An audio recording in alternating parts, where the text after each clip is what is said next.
El martinismo desde sus orígenes hasta nuestros días. El martinismo, del que se ha dicho que en el fondo no era más que una filosofía como el cartesianismo de Descartes o el espinocismo de Spinoza, es una forma de espiritualidad muy elevada que da a quien puede poseerla una visión del mundo libre de toda contingencia material.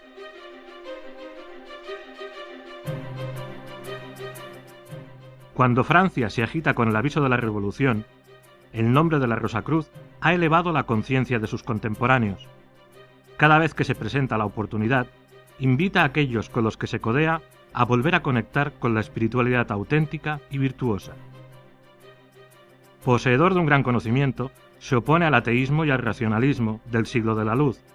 Este teósofo, nacido el 18 de enero de 1743 en Amboise, en Touraine, se llama Louis-Claude de Saint Martin.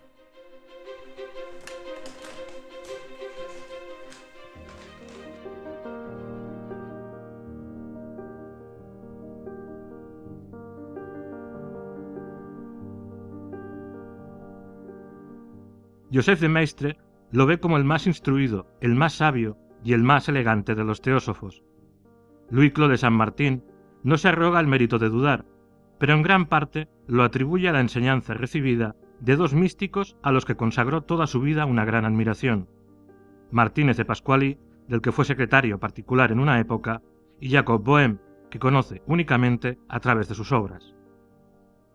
El primero fue el fundador de la Orden de los Helicoen, de la que Saint Martin fue miembro algunos años.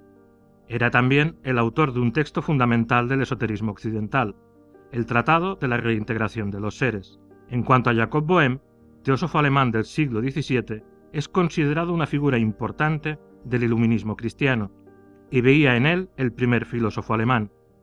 La idea central de la filosofía de Saint Martin, que retoma de Pasqually, es la de la reintegración, es decir, la necesidad del hombre de recuperar su estado original y reintegrarse con toda pureza en el mundo divino.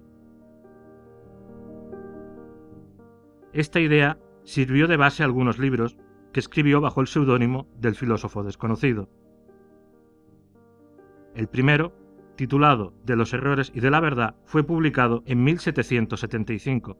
Conoció un éxito considerable en Europa y fue traducido al alemán y al ruso.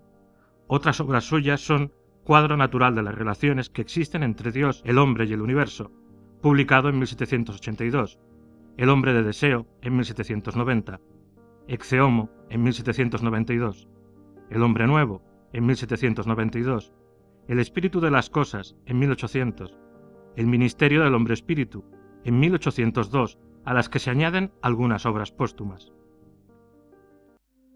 Si bien es un hecho que el filósofo desconocido sentía una gran admiración por Martínez de Pasqually y veía en él a su primer maestro, rompió con el método que los Helicoen utilizaban para acceder a las grandes verdades de la existencia.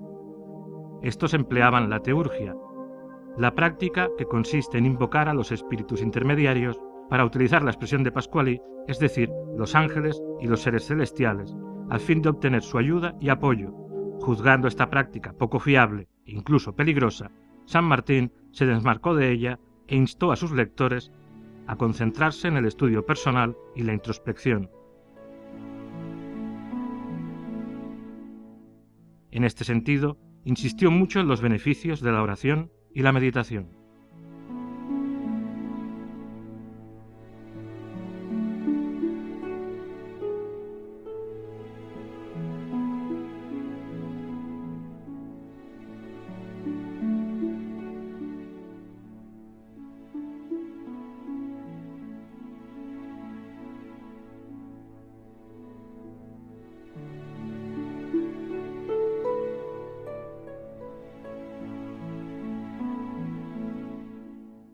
Desde su publicación, los libros de Saint Martin despertaron el interés de sus contemporáneos, por lo menos de aquellos que se interesaban por la espiritualidad y se preguntaban acerca del sentido profundo de la existencia.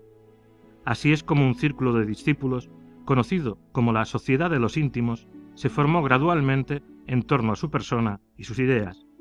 Unos se limitaron a leer sus obras, otros, mucho menos numerosos, participaban en breves rituales celebrados en su presencia.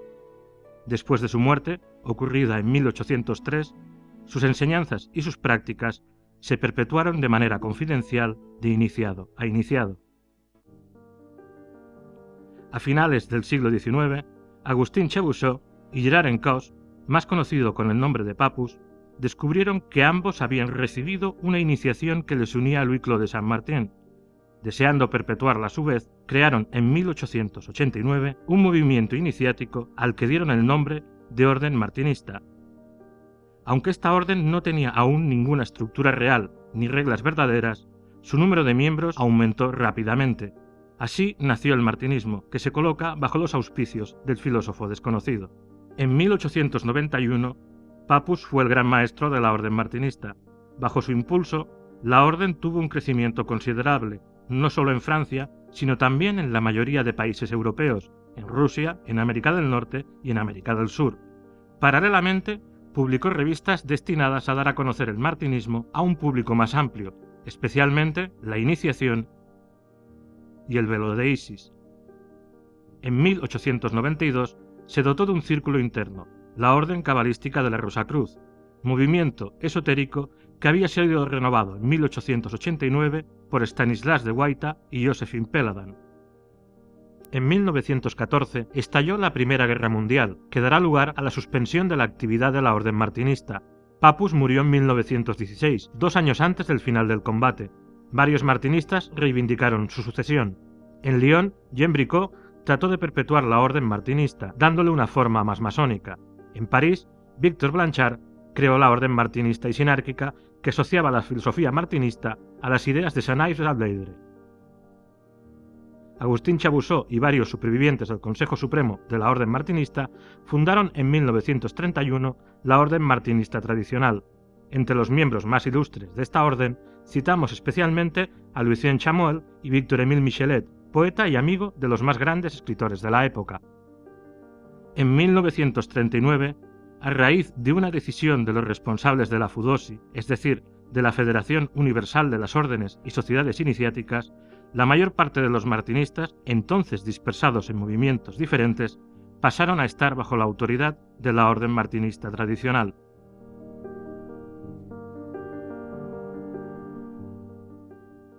En nuestros días, el movimiento martinista más activo es la Orden Martinista Tradicional, cuya sede se encuentra en Francia, en Normandía, apadrinada desde el comienzo del siglo XX por la antigua y mística Orden de la Rosacruz. Está presente en el mundo entero y transmite su enseñanza de 2 maneras. Oralmente, la orden se reúne en torno a organismos locales llamados septadas o talleres,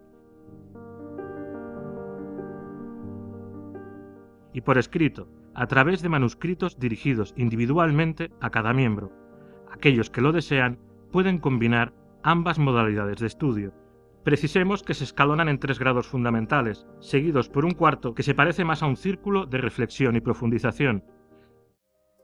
La enseñanza martinista trata esencialmente los grandes temas relativos a la tradición judeocristiana, pero con un enfoque esotérico.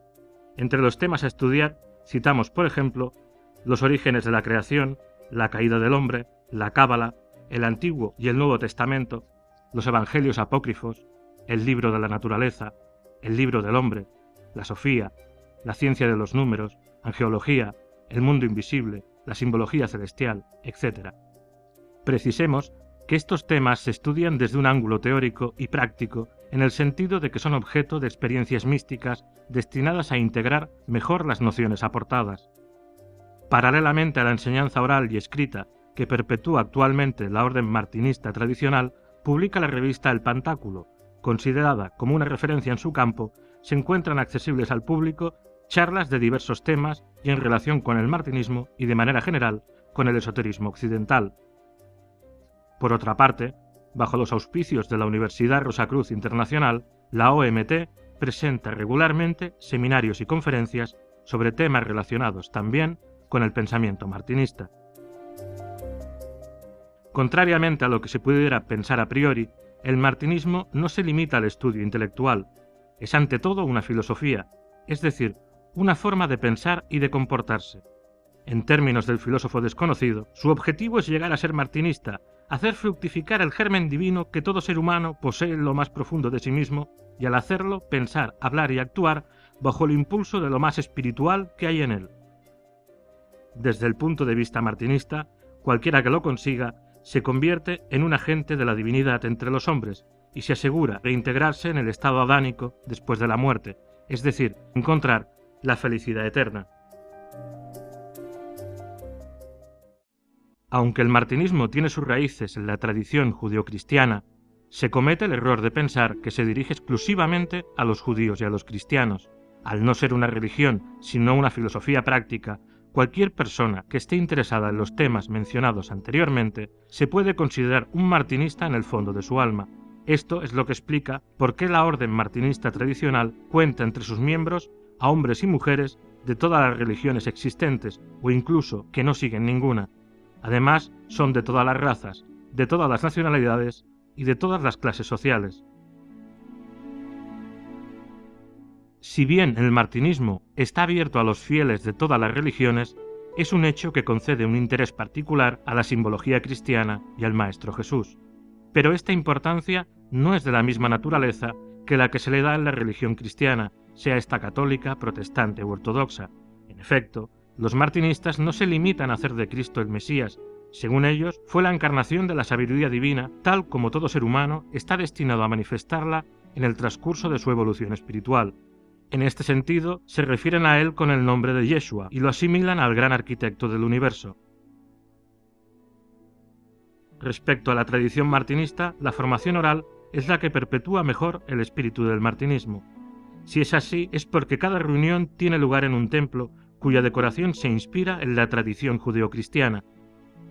Por otra parte, los trabajos realizados en este templo se abren y cierran con un ritual tradicional que contribuye a crear un ambiente propicio a las relaciones fraternales y a la comunión espiritual. Hay que precisar igualmente que ahí es donde se confieren las iniciaciones martinistas, tal como se transmiten desde los orígenes de la orden. No religiosas y no dogmáticas, cada una consiste en una ceremonia que tiene como objetivo admitir al receptor en el grado correspondiente y confiarle las claves esotéricas relacionadas con ese grado.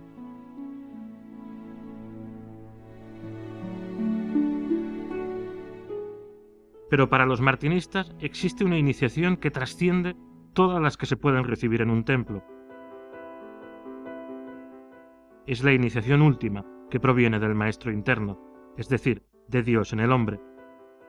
En palabras de Louis Clos de Saint Martin, esta iniciación es aquella por la cual podemos entrar en el corazón de Dios y hacer entrar el corazón de Dios en nosotros para realizar un matrimonio indisoluble. No hay otro misterio para llegar a esta iniciación sagrada que adentrarse cada vez más en las profundidades de nuestro ser. A veces se califica al martinismo como la vía cardíaca, ya que su propósito es despertar en cada uno la inteligencia del corazón. Esto es lo que hizo decir al filósofo desconocido que no hay que romperse la cabeza sino el corazón. En virtud de este principio, la enseñanza martinista no se dirige a la mente, ni está destinada a adquirir conocimientos puramente intelectuales. Pretende más bien probar la conciencia de lo divino en uno mismo y expresarla a través del comportamiento. De aquí la importancia que los martinistas conceden a la regeneración espiritual. Trabajan en el perfeccionamiento, no solo con el fin de mejorarse a sí mismos, sino también para mejorar la sociedad. Un pensamiento de Louis Clos de Saint Martin resume bien el ideal martinista. Es un gran trabajo que tratemos de conocernos tal como somos, pero enseguida hay que trabajar en conocernos tal como deberíamos ser. Esto también ilumina y hay que continuar esforzándose. Una tercera ciencia viene después de estas dos y es sin duda la más difícil de todas. Después de haber aprendido primero a conocerse tal como deberíamos ser, hay que trabajar sin descanso en serlo. Deseando obrar en su germinación espiritual y contribuir a la elevación de las conciencias, precisamente a este objetivo es al que se consagran los martinistas actuales a través de su enseñanza y su filosofía.